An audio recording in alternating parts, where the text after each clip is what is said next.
Alors on va faire un enseignement sur tout ce qui concerne la loi de Dieu, donc qu'on appelle la loi de Moïse dans l'Ancien Testament, et sur la grâce de Jésus qui est dans le Nouveau Testament. Donc ça concerne l'Ancienne Alliance avec les œuvres de la loi et la Nouvelle Alliance avec la loi de Christ, avec la grâce quoi. Donc voilà, la question c'est sauvé par les œuvres, sauvé par la grâce. Bon, ça c'est important. C'est très important de comprendre le but, pourquoi Jésus est venu et l'importance vraiment de placer sa confiance en Jésus. On verra après tout ça à la fin. Donc, alors pour commencer, il faut savoir que quand Dieu a créé l'homme, donc Dieu l'a créé poussière et il a pris la poussière, je veux dire, de la terre. Et il a formé l'homme directement avec la poussière. C'est pour ça qu'on dit que tu es poussière et tu retourneras poussière. Donc voilà comment Dieu a créé l'homme. Ensuite, Dieu a insufflé l'esprit dans l'homme, parce qu'il est écrit dans Genèse 2,7 qu'il souffla ensuite dans ses narines un souffle de vie, et l'homme devint un être vivant. Et donc ce souffle de vie en hébreu, c'est le mot neshama, qui veut dire esprit. Donc dans la traduction originale en hébreu, le mot neshama c'est l'esprit de l'homme. Donc Dieu souffla l'esprit de l'homme à l'intérieur d'Adam. Donc ce qui fait que Adam à ce moment-là est devenu une âme vivante. Donc après on connaît tous ce qui s'est passé, bien sûr, le péché originel. Donc malheureusement, voilà, ils ont été tentés parce que ils ne devaient pas toucher à l'arbre de la connaissance du bien et du mal. Et à ce moment-là, toute l'humanité a chuté à cause de leur péché, à cause du péché d'Adam et Ève. Enfin, Ève déjà qui a commencé, et puis... donc ça a été la chute de l'homme. Voilà. Donc ensuite, ce qu'il faut comprendre, c'est que à partir de ce moment-là, la Bible nous dit qu'ils se sont retrouvés en fait nus, parce que avant de commettre le péché, de transgresser les lois de Dieu, donc ils étaient habillés, on va dire, d'un vêtement entre guillemets spirituel, c'est-à-dire qu'ils ne voyaient pas qu'ils étaient nus. Bon, après ça, pour comprendre tout ça, il faut un peu lire la parole. Mais à partir de là, ça nous dit en fait que Dieu a dû revêtir en fait Adam et Ève avec des habits de peau. C'est pour ça que c'est écrit dans Genèse 3,21 que Dieu fit à Adam et à sa femme, bien sûr, et à Ève, des habits de peau et il les en revêtit. Donc à partir de là, il y a eu ce qu'on appelle le premier sacrifice animal. Voilà. Il y a eu le premier sacrifice animal et pour justement pouvoir les revêtir d'habits de peau et surtout pour temporairement, on va dire, effacer leur transgression, leur péché, quoi. Parce qu'il fallait que leur péché soit transgressé, soit transféré, je veux dire, sur un animal sans tache, sans défaut, sans ride. Et c'est comme ça que Dieu fonctionnait, parce qu'il fallait que quelqu'un paye pour le péché. En gros, c'est ça. Il fallait que quelqu'un paye. Donc, ce qui s'est passé ensuite, c'est que par la suite, les années sont passées, et ainsi de suite. Puis les hommes de Dieu ont continué à vivre et à faire ce que Dieu voulait qu'ils fassent, mais tout en faisant de manière régulière des sacrifices d'animaux pour pardonner justement leurs péchés. Voilà, c'est comme ça que les choses devaient fonctionner. Donc ensuite, il y a eu l'époque de Moïse, où les Juifs ont été esclaves pendant 400 ans chez les Égyptiens en Égypte. Et ensuite, après Moïse, une fois qu'il a libéré le peuple juif, donc il a été vraiment appelé le grand libérateur. À ce moment-là, il a reçu la Torah, les 10 commandements de Dieu sur le mont Sinaï. Et puis ensuite, il a inauguré l'ancienne alliance, pardon. Et là, on voit bien que dans Exode, au chapitre 24, il écrit que Moïse prit le sang et le répandit sur le peuple en disant « Voici le sang de l'alliance que l'Éternel a faite avec vous selon toutes ses paroles. » Donc on voit que la loi de Moïse, la Torah, a été inaugurée par le sang, encore une fois, d'un sacrifice. Voilà. Tout fonctionnait par le sang. Et on le voit bien d'ailleurs dans le livre des Hébreux au chapitre 9 au verset 22, il est écrit « Et presque d'après toute la loi, presque tout d'après la loi, est purifié avec du sang, et sans effusion de sang, il n'y a pas de pardon. » Donc une autre version dira, par exemple si on prend la version parole vivante, on voit qu'il est écrit en fait selon la loi, presque toutes les purifications se font avec du sang, et il n'y a pardon des péchés que lorsque du sang est répandu. Donc en fait, Dieu, comment il pardonne le péché? Par le sang. Par le sang, parce qu'il y a un autre verset aussi dans la parole qui dit que la vie de l'âme, donc la vie de notre être, elle est dans le sang. Voilà. C'est-à-dire que dans notre sang, tout est contenu. C'est pour ça d'ailleurs que quand même on va faire des examens médicaux, on nous demande de faire des prises de sang parce que dans le sang, on a tout. C'est là qu'on détecte s'il y a des maladies, c'est là qu'on détecte s'il y a... La vie, elle est contenue dans le sang. Et d'ailleurs, au moment où on meurt, le sang s'arrête de couler. Donc, il n'y a pas de hasard là-dedans. Et donc, forcément, Dieu, il faut un transfert. Voilà. Il faut que quelqu'un paye, il faut qu'il y ait du sang pur qui soit sacrifié. Voilà. En gros, c'est comme ça que Dieu fonctionnait. Et on va comprendre après, bien sûr, pourquoi Jésus est venu, pour se sacrifier lui-même avec son propre sang qui est pur. Mais ça, on va le voir après. Donc, ensuite, il est écrit... Dans Hébreux 10.4, il est écrit « Car il est impossible que le sang des taureaux et des boucs ôte les péchés. » Parce qu'en fait, ce qui se passe, c'est que le sang des animaux, ça va ôter temporairement le péché. Tout ça, c'est temporaire. Parce que ça peut pas être... c'est du sang qui est entre guillemets pur, n'est pas tout à fait pur non plus. Voilà. C'était vraiment une image que Dieu voulait montrer au travers de ça. Mais bien sûr, depuis la fondation du monde, Dieu avait déjà en réserve son plan, vraiment son plan final qu'il voulait faire, c'était venir sur terre dans un corps humain pour se sacrifier lui-même en donnant son propre sang qui est cette fois-ci réellement 100% pur. Voilà. Et c'est ce qu'on appelle vraiment là cette fois-ci le sacrifice ultime, qui est Jésus lui-même qui s'est donné en sacrifice pour toute l'humanité afin que nos péchés justement soient pardonnés par son sang qui est tout à fait 100% pur. Alors justement, donc comme c'était vraiment impossible de pouvoir justement ôter à 100% le péché au travers des animaux, du sacrifice des animaux. Donc c'est pour ça qu'il a choisi vraiment d'opter pour ce plan-là, c'est-à-dire venir lui-même et se sacrifier lui-même et pour faire ce que l'homme ne pouvait pas faire. Donc c'est pour ça qu'il est écrit dans Romains 3, « Car ce qui était impossible à la loi, parce que la nature humaine la rendait impuissante, Dieu l'a fait, il a condamné le péché dans la nature humaine, en envoyant à cause du péché son propre Fils dans une nature semblable à celle de l'homme pécheur. » Donc il a fallu que Dieu s'incarne dans un homme, prenne une forme humaine pour devenir semblable aux hommes, pour vivre une vie sur terre comme les hommes, de manière à faire ce qu'on appelle l'expiation, c'est-à-dire pardonner les péchés. Et c'est pour ça qu'on appelle ça un peu le principe de substitution. C'est-à-dire qu'il s'est substitué à notre état.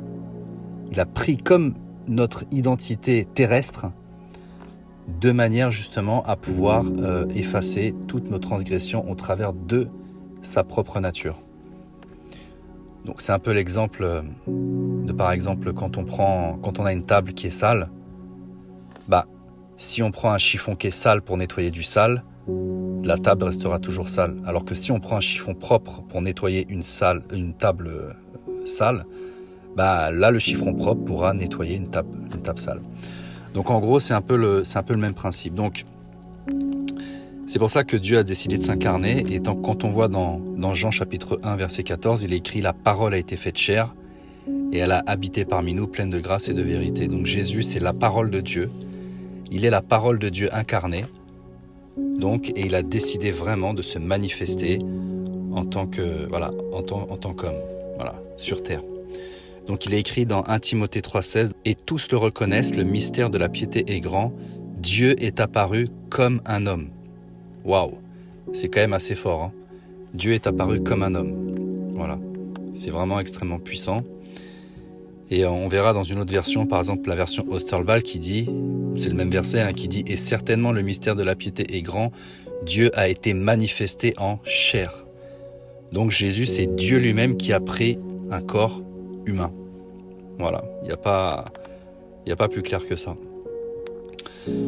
Donc en gros, voilà, c'était vraiment le plan de Jésus et il s'est sacrifié pour nous, il s'est donné en offrande, comme Hébreux 10.10 nous dit, c'est en vertu de cette volonté que nous sommes sanctifiés par l'offrande du corps de Jésus-Christ, une fois pour toutes.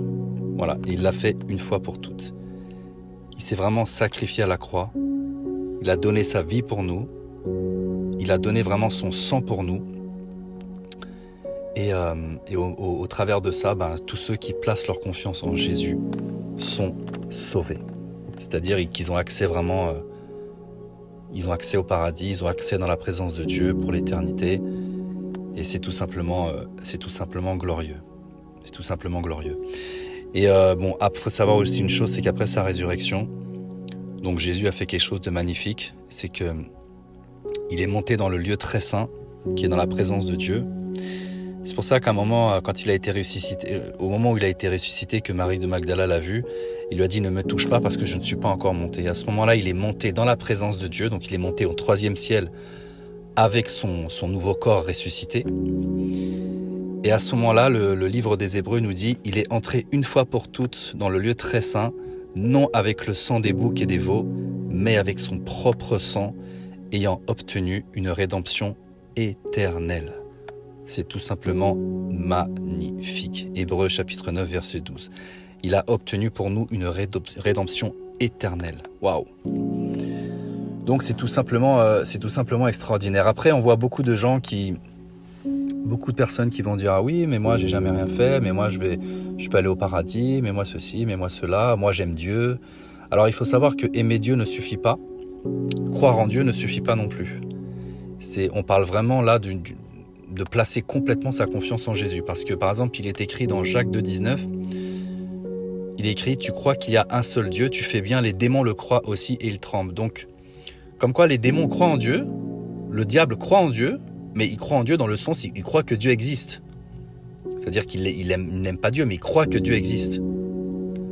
Et pourtant, le Satan il est, c'est l'ennemi le plus important de Dieu. Et voilà, c'est lui qui sème toute cette pagaille d'ailleurs qu'on a sur Terre. Et pourtant, il croit en Dieu. Voilà, oui, il croit que Dieu existe.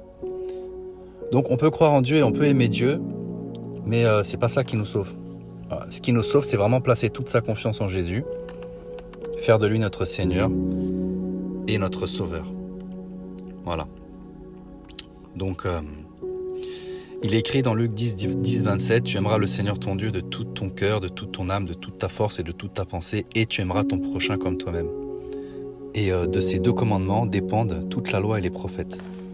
C'est-à-dire que toute la partie de tous les commandements de Dieu, c'est-à-dire que, parce que dans la Torah, dans tout l'Ancien Testament, il y a au total 613 commandements que les Juifs devaient appliquer, devaient mettre en pratique. Mais sachant que de toutes les façons, 613 commandements, on peut pas tous les appliquer, c'est impossible. Mais on va dire que, pour résumer toute la Torah des 613 commandements, on va dire, il y a 2 commandements qui sont importants, c'est aimer Dieu de tout son cœur, de toute son âme et de toute son âme et de toute sa force, de toute sa pensée, et aimer son prochain comme soi-même. Et même ça, on voit bien que l'être humain a difficilement, c'est très difficile pour lui d'aimer Dieu de toute son âme, de tout son cœur, de toute sa pensée, et d'aimer son prochain comme soi-même. Parce que forcément, si on aime son prochain comme soi-même, on va pas faire à son prochain ce qu'on n'aimerait pas qu'on nous fasse, et ainsi de suite. Je veux dire, on a tous, même quand on était petit, on a tous pris quelque chose qui nous appartenait pas, comme, je sais pas, par exemple, prendre un stylo à quelqu'un, prendre quelque chose qui nous appartenait pas, même si c'est une chose qui est pas très importante, hein. On parle pas d'un grand vol ou quoi que ce soit, même si c'est quelque chose de pas important, on l'a tous fait. On l'a tous fait, peut-être même dans notre adolescence, même quand on avait l'âge de raison ou quoi que ce soit, on a tous fait des choses comme ça. Donc quelque part, quand on fait ça, là on n'a pas aimé son prochain comme nous-mêmes. Donc tout ça pour dire en gros que en fait, même dans la loi de Dieu, même si on résume la loi à ces 2 commandements-là, on peut pas, il n'y a aucun être humain qui peut obéir à ces 2 commandements à 100%. Ça n'existe pas, à part Jésus-Christ lui-même. Voilà. Parce que Jésus-Christ lui-même, justement, lui, qu'est-ce qu'il a fait? C'est qu'il nous a racheté de la malédiction de la loi. C'est ce qui est écrit dans Galates 3.13. Étant devenu malédiction pour nous, car il est écrit « Maudit est quiconque pendu au bois ». C'est-à-dire que lui, en fait, vu qu'il était sans péché, il a pu nous racheter à nous du péché. Voilà. Et il dit même dans Matthieu 5,10, dans Matthieu 5,17, il dit « Ne croyez pas que je suis venu abolir la loi ou les prophètes, je suis venu non pour abolir, mais pour accomplir. » Donc Jésus a accompli la loi, c'est-à-dire que tous les commandements de la Torah, tous les 613 commandements, les 2 commandements qui sont contenus, enfin qui dépendent de ces 613 commandements, Jésus a tout accompli. Voilà. Clairement, il a tout accompli. Et il a même accompli en même temps une prophétie qui était écrite dans le livre de Jérémie il y a 2500 ans. Et dans Hébreux 10, 16, ça nous dit « Voici l'alliance que je ferai avec eux après ces jours-là, dit le Seigneur, je mettrai mes lois dans leur cœur et je les écrirai dans leur esprit. » Parce qu'une fois qu'on reçoit Christ vraiment en tant que Seigneur et Sauveur, la Bible nous dit que la loi de Dieu, tous les commandements deviennent cette fois-ci inscrits en nous. Même sans pouvoir les appliquer, le fait que Jésus les a accomplis à notre place, la loi de Dieu, elle demeure en nous. Voilà. Et c'est pour ça que justement, il est écrit, Hébreux 10, 17, que Dieu ne se souviendra plus de nos péchés. C'est écrit, et je ne me souviendrai plus de leurs péchés ni de leurs iniquités. Donc ça, c'est quand on place cette confiance en Jésus, Dieu ne se souvient plus de nos péchés, parce qu'il efface tout. Il efface nos péchés passés, présents, et également même ceux qu'on n'a pas encore commis, les futurs. Donc ça, on peut que rendre grâce à Jésus par rapport à ça. Donc maintenant, concernant les œuvres, les œuvres de la loi, donc c'est bien écrit, c'est bien écrit qu'on est vraiment sauvé par grâce, c'est ce que dit Éphésiens 2,8, c'est par la grâce que vous êtes sauvés, par le moyen de la foi, et cela ne vient pas de vous, c'est le don de Dieu, ce n'est point par les œuvres, afin que personne ne se glorifie. Donc, même si on voit par exemple quelqu'un qui essaie de pratiquer des œuvres pour être sauvé, voilà, parce que il faut dire que dans le monde, il y a à peu près 500 religions. Dans le monde, au total, à part les 3 plus grandes religions monothéistes, on va dire. Mais c'est-à-dire qu'il y en a toujours qui vont essayer d'atteindre Dieu par leurs propres œuvres, par leurs propres efforts. Et il faut savoir qu'on est déjà d'office disqualifié. Parce que la Bible nous dit que c'est pas par nos œuvres, on ne peut pas se sauver par nous-mêmes. C'est-à-dire qu'on ne peut pas se dire, voilà, j'ai fait ci, j'ai fait ça, on ne peut pas atteindre Dieu, c'est pas possible. C'est parce qu'une seule mauvaise œuvre nous disqualifie. Et donc d'ailleurs, c'est ce qu'il est écrit dans Jacques 2,10. Oui, celui qui suit toute la loi, mais qui désobéit à un seul commandement est coupable envers toute la loi. Donc, en gros, imaginez-vous que sur, par exemple, une centaine de commandements, on va en prendre juste 100. Si par exemple on essaie d'obéir à 100 commandements, donc on réussit quand même à obéir à 99 commandements sur 100, et qu'on désobéit à un seul commandement, le seul commandement pour lequel on a désobéi, il annule en fait les 99 autres commandements sur lesquels on a obéi. Donc en gros, tout ça pour dire qu'on est disqualifié en fait. On est disqualifié. C'est comme si par exemple on essaye d'empiler des chaises les unes sur les autres pour essayer d'atteindre la lune. On sait qu'on n'y arrivera pas. Donc, parce que de toutes les façons, à un moment ou à un autre, même si on met 10 chaises, 20 chaises, 30 chaises, à un moment ou à un autre, de toutes les façons, on va basculer, hop, on tombe par terre et rebelote, on recommence et on redémarre à zéro. Donc avec la loi de Dieu, c'est exactement de la même manière. On est disqualifié. Donc on ne peut pas se sauver nous-mêmes, on ne peut pas se sauver par nos propres efforts, nos propres actes ou nos performances. Devant Dieu, en fait, ça ne marche pas comme ça parce que le standard de Dieu et le standard des hommes, c'est complètement différent. Donc c'est impossible. Alors là, on va voir ce que Romains 3 nous dit par rapport à ça, Romains chapitre 3, parce que c'est vraiment très intéressant par rapport à cette histoire des œuvres de la loi et par rapport à la grâce aussi. Donc il écrit à partir du verset 19, quand on prend la version parole de vie. Pourtant, nous le savons, tout ce que la loi dit, elle le dit pour ceux qui doivent obéir à la loi. Alors personne ne peut donner d'excuses et le monde entier est reconnu coupable devant Dieu. Donc effectivement, encore une fois, chaque être humain est reconnu coupable devant Dieu. Donc ça, on peut pas le nier. Au verset 20, c'est pourquoi aux yeux de Dieu, personne ne sera juste en faisant ce que la loi demande. Donc encore une fois, ça confirme tout ça. Personne ne sera juste en faisant ce que la loi demande. Et en effet, la loi permet seulement aux gens de savoir qu'ils ont péché. Donc en fait, la loi, elle a été donnée pour ça.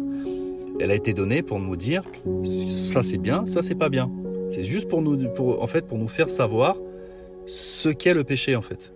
Quand on dit par exemple tu ne tueras point, tu ne commettras pas d'adultère, tu ne feras ceci, c'est juste pour nous dire voilà, ça c'est la loi de Dieu. C'est pour nous montrer en fait pour nous montrer le péché. Alors, maintenant au verset 21. Donc là d'ailleurs le titre ça nous dit bien la foi en Jésus-Christ rend juste. Mais maintenant Dieu a montré de quelle façon il nous rend juste sans la loi. Voilà. La loi de Moïse elle-même et les prophètes prouvent cela. Au verset 22. Dieu rend juste les êtres humains par leur foi en Jésus-Christ. Il le fait pour tous ceux qui croient au Christ, parce qu'il n'y a pas de différence entre eux.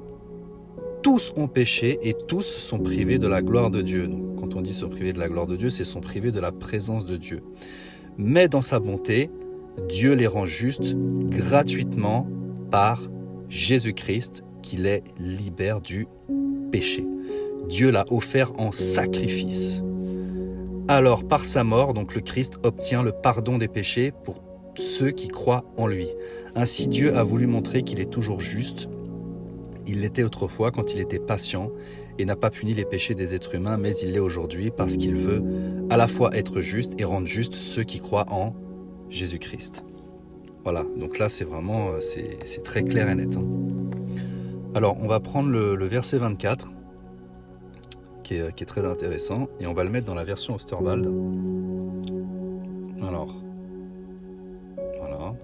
Donc on va aller au verset 24.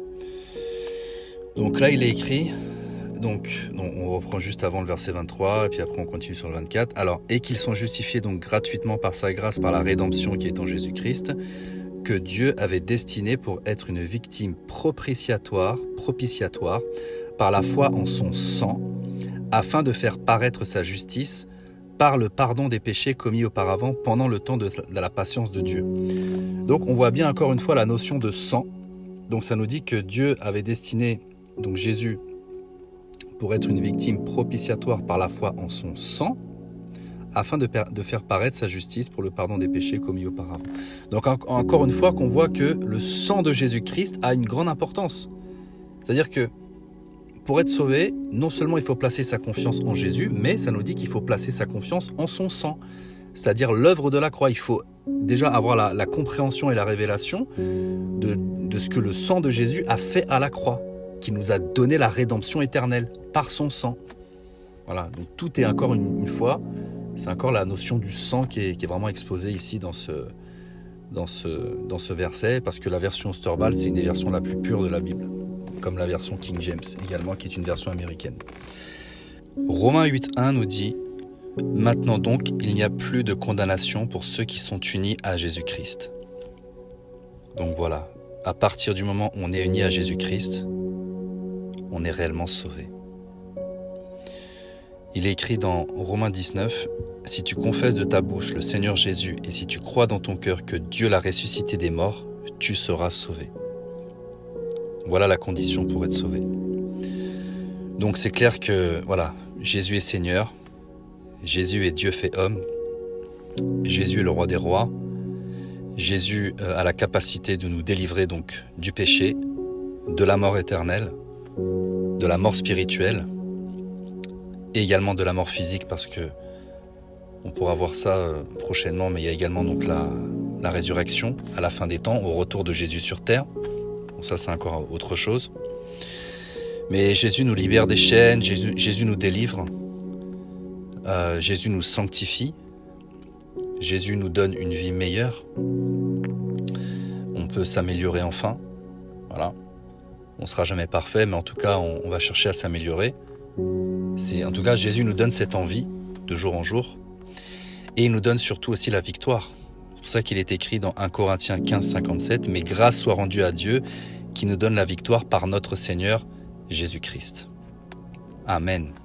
C'est la raison pour laquelle à partir du moment où on a connaissance de toutes ces choses, on peut que glorifier Jésus, on peut que le louer, on peut que l'adorer, et surtout le remercier chaque jour du prix qu'il a payé pour nous, parce qu'il a payé un sacré prix.